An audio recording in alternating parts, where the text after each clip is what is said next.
Welcome to a Dot Alert Week in Review, and let's get right to it.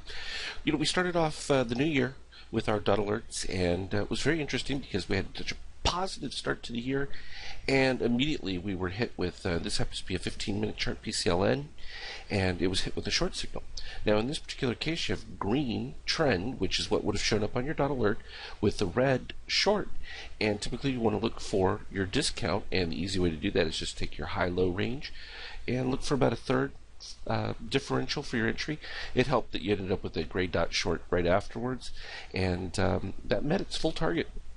Upon meeting its full target, gave a buy signal, and that one lasted all the way through the end of the first day of the year there. Nice win, so great short, great long, perfect setup right there.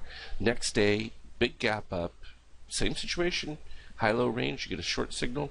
It's going to give you an entry somewhere in the mid-range up here.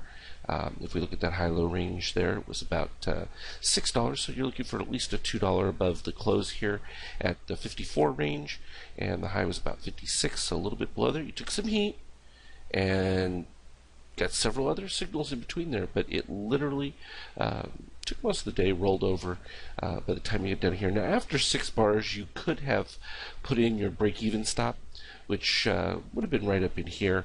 So once you'd passed that point, you ended up with that additional gray dot, which would have given you a little bit added confidence. You would have added at least another 6 bars into your setup, and you should have been able to stay with that one. Oftentimes, though, you can, when you get your dip and you have an additional buy reading, go ahead and close that one out if you're worried that you haven't done well at the start of a week or something like that, but having had that previous good success on the first day of the setup, nothing wrong with holding on to that. And you can literally put your stop down at each of these profit target points just slightly above them, and that becomes effective too for trailing position lower, and particularly like down here once you got profitable, you get the green signal. Definitely would have lowered it to this point. At least that locks you in a few dollar gain, and then it pretty much just declined real quick to give you the full target, which was all the way down here at that 648 area. End of day, you got a buy signal, but you're going to be looking for a discount on that buy signal to start the open. So as that came down, trailed, would have been looking for it to be hit back to the upside. Ended up with a couple of buy signals there. Those both get resolved to the positive. Nothing happened after a little bit of a retrace here. You had a couple more buy signals, and both of those were finished. So from a 15-minute standpoint, PCLN, that was a great trade to make. From a 78-minute standpoint, a little bit tougher because overall we had the daily short. So ended up with a short signal. Nothing really happened. Ended up with the next day gapping higher, with also a gray dot short setup here, and that one did resolve to the downside very nicely. And then Friday started with a buy signal, did not achieve its upside target, which is still 654. So middle range performance from a 78-minute standpoint, but still not bad at all. If we look at Google started off with a short right there. Ended up passing your 6 bars. You either would have had your break even.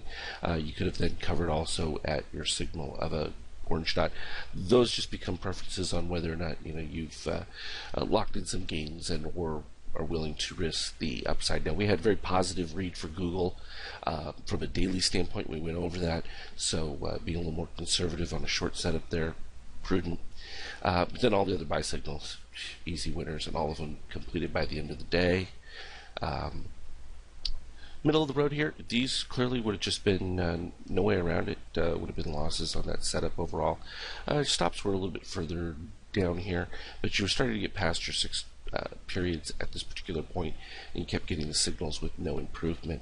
And then quick improvement there going into the very final part of the week, and again some very nice wins here.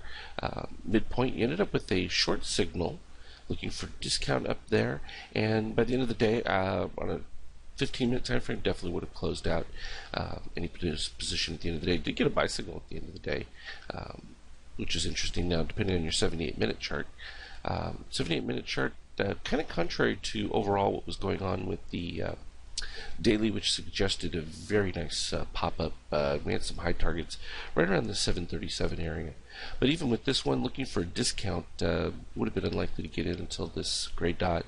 And that actually, the gray dot looks for a retrace low. And in fact, it did hit that. So some interesting combinations right here with these variations, and ended up with a short setup here. Would have had you somewhere in mid-range here, and then again with another gray dot. So that would have left you in a swing short trade overall for Google as it is right now, going into the beginning of next week.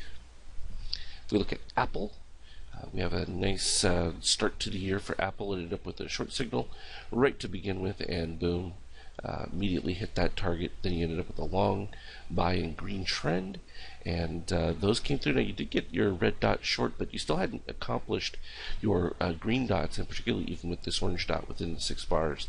If this had been past 6 bars, you would have wanted to have sold out at that particular point.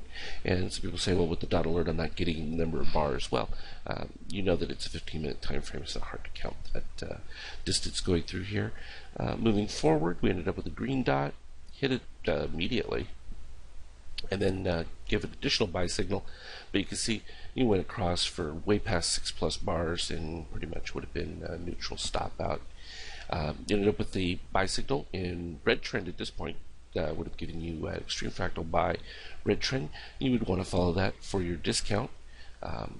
Would not have been winner to the upside. Same situation happened here with at the end of the day. I normally am not a buyer at the end of the day with only a bar or two left. It's just not enough left in a day to be interesting as far as that goes, unless you have a higher time frame supporting you for that kind of a setup, and then it becomes more of a swing. I don't consider 10 and 15 minute charts swing charts. You need to move up to the 78 minute for that. Short signal came in on Friday, midpoint here. You would have looked for a little bit of a discount, but even with the gray dot here, at best it came mediocre. You would have been stopped at because you were way over 6+ bars. You would have easily gotten though some movement lower if you'd added into the setup with the gray dot.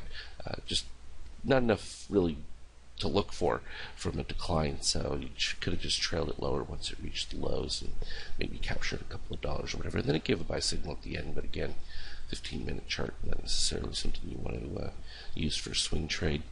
Option, possibly, particularly if it was a long side, because we had some projections that long side for the coming week, second week in January would be good. So 78 minutes also started off with the immediate short on the discount there, and that took about 2 days to resolve, and the gap lower met the target. And then we had this signal come in right off the bat. We knew that we were likely to turn red trend. That you're not going to get that from the dot alert, but so even from a buy signal there, it would have been fine. Nowhere near where the stop is, and have to wait and see where that works out for Monday to see if it gets resolution. The upside target for it, 537.74, if you're still in that one. So that's a quick dot review. I hope that was helpful, and we will continue to post these each week as we get it, so it gives an idea of some of the top movers, and we'll keep changing them as conditions warrant. As always, trade well.